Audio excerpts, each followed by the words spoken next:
बिस्मिल्लाहिर्रहमानिर्रहीम। हम अपना लेक्चर स्टार्ट करते हैं with the name of Allah, the most beneficent, the most merciful.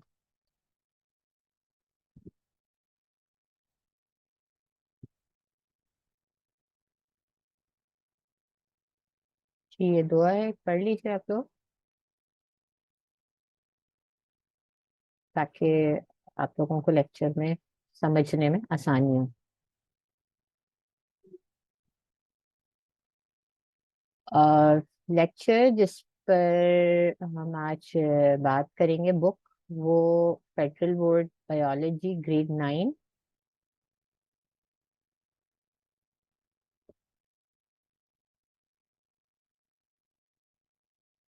Chapter 1, introduction to biology. इसमें हम बायो से रिलेटेड जो बेसिक चीजें हैं इस चैप्टर में उनको डिटेल में देखेंगे। जैसे मैंने पहले भी आपको बताया, ये फेडरल बोर्ड की हम बुक पर लेक्चर है। सबसे पहले जो अंडरस्टैंडिंग जिसकी इम्पोर्टेंट है, that is what is science. Science क्या है? साइंस की इजी अगर हम डेफिनेशन देखें तो science is the study, systematic study of nature. Means gathering knowledge about the universe and organizing and condensing that knowledge into testable laws and theories। यानी जब भी साइंस हमें एक्चुअल में, जब हम किसी भी यूनिवर्स में किसी फिनोमेना को देखते हैं, उसको हम ऑब्जर्व करते हैं, फिर हम उस पर एक्सपेरिमेंट्स करते हैं, फिर अगर वो एक्सपेरिमेंट्स हमारे सक्सेसफुल होते हैं तो उससे हम रिजल्ट्स निकालते हैं, कंक्लूजन करते हैं, फिर वो बाद में उसको वेरीफाई किया जाता है, फिर देन ये थ्योरीज में चेंज होते हैं। तो इस तरीके से साइंस जो है वो एक सिस्टमैटिक स्टडी है।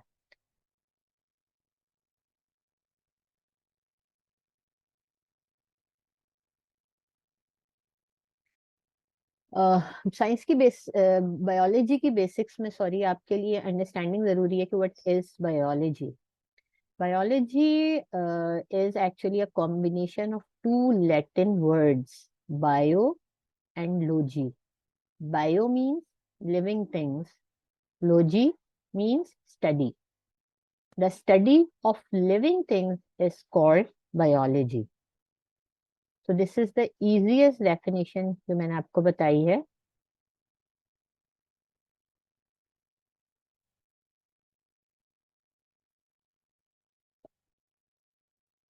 इस स्टेप में आपके लिए ये अंडरस्टैंडिंग बहुत ज़रूरी है कि डिविजन ऑफ बायोलॉजी, यानी बायोलॉजी को कैसे डिवाइड किया गया है।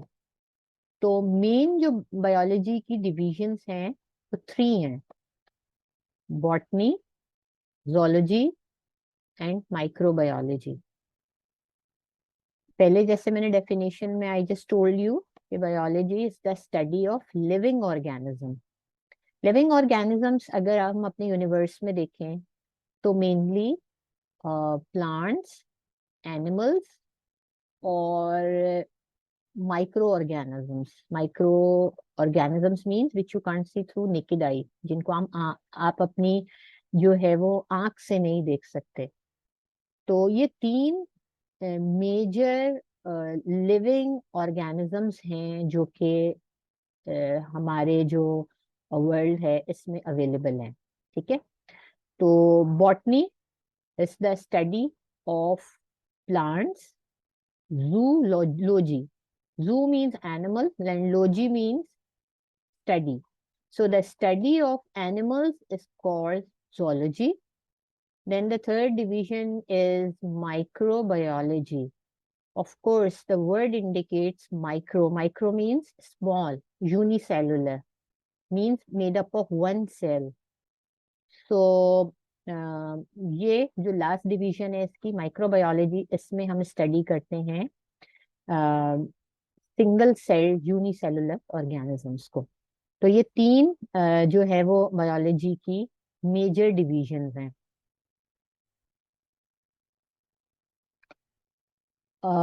आफ्टर मेजर डिवीजन जो ब्रांचेस हैं बायोलॉजी की, हम उनको भी देख लेते हैं। आपकी बुक में जो मेजर ब्रांचेस इन्होंने बताई हैं उसमें मॉर्फोलॉजी है। Morphology, what is morphology? जब हम किसी भी लिविंग ऑर्गेनिज्म को एक्सटर्नली ऑब्जर्व करते हैं, मींस उसको हम एक्सटर्नल, उसके जो फीचर्स हैं और जो उसके कैरेक्टरिस्टिक्स हैं बैरूनी, जब उनका हम मुशाहिदा करते हैं तो वो जिस ब्रांच के अंडर में आता है उसको मॉर्फोलॉजी कहते हैं। The second one is anatomy. Anatomy क्या है? जब हम लिविंग ऑर्गेनिज्म के अंदरूनी साख्त या उसके कैरेक्टरिस्टिक्स का मुशाहिदा इंटरनली करते हैं तो उसको हम एनाटॉमी कहते हैं। एनाटॉमी को अगर हम लाइक अदर वर्ड्स में कहना चाहें तो हम इसको इंटरनल मॉर्फोलॉजी भी कह सकते हैं। Okay, so afterward physiology, when different organs, जैसे हमारे जिस्म में डिफरेंट ऑर्गन्स अवेलेबल हैं, लाइक हार्ट, लंग्स, स्टमक, इनकी जब हम इनके फंक्शंस को का मुशाहिदा करते हैं, उसको देखते हैं तो उसको फिजियोलॉजी कहते हैं। हिस्टोलॉजी, हिस्टोलॉजी यानी ये भी माइक्रोस्कोपिक स्टडी है, क्योंकि इसमें हम जो टिश्यूज हैं उनको पढ़ते हैं और उनके बारे में मालूमात हासिल करते हैं। सेल बायोलॉजी, सेल बायोलॉजी में हम जो सेल है उसका स्ट्रक्चर, उसका फंक्शन, उसको डिटेल में देखते हैं। Genetics, the study of genes, genes and heredity in the organism is called genetics. Genetic material जो है वो जो सेल है उसका न्यूक्लियस उसमें अवेलेबल होता है, ठीक है।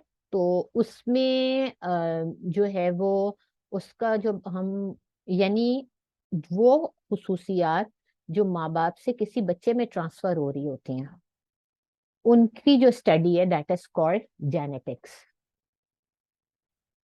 Afterward, the branch which is in your book, that is embryology, the study of developmental stages of an organism from egg to the formation of new organism।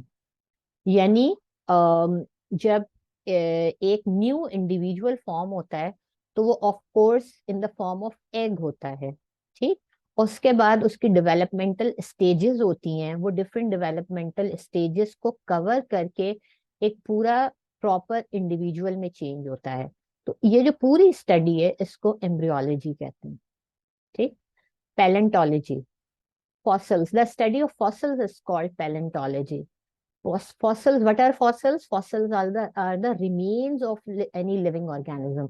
यानी fossils में ये बहुत vast study है। For example, I can give you the example of dinosaurs, dinosaurs which were the reptiles and available before many years in the on the earth, but now because of some reasons they are vanished, अब वो खत्म हो चुके हैं दुनिया से। but अगर हम उनकी स्टडी करेंगे तो that is called the study of fossils, और इसको हम ब्रांच में लाएंगे पैलेंटोलॉजी में। The same way the number of living organisms are there which were living, which were present on the earth, but because of some circumstances now they are finished। तो उनकी जो study हम करते हैं वो पैलेंटोलॉजी में आती है। Then afterward taxonomy, as you know the living organisms are they are named and they are divided and subdivided। तो इनकी ये जो पूरी क्लासिफिकेशन है उसको टेक्सोनोमी कहते हैं। Environmental biology, of course living organisms they are having interaction with with their environment, so this interrelationship of organism with the environment is a study under the branch of environmental biology। Then afterwards, sociobiology, the study of social behavior of animals. Like, for example, you can see the ants, they always live in a colony. Honeybees, they also live in colonies. So and they are having some social behaviour. तो ये जो इनकी study है इस तरीके की societies की, इसको हम like we are studying under the branch of socio biology. Then parasitology, the study of parasites is known as parasitology. Parasites में of course एक host होता है, एक parasite होता है।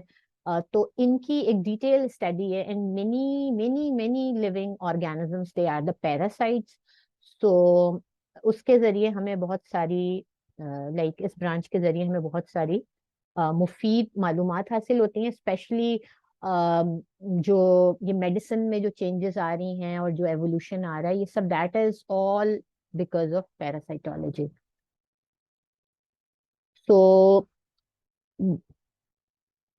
This is overall about the divisions of the biology. Uh,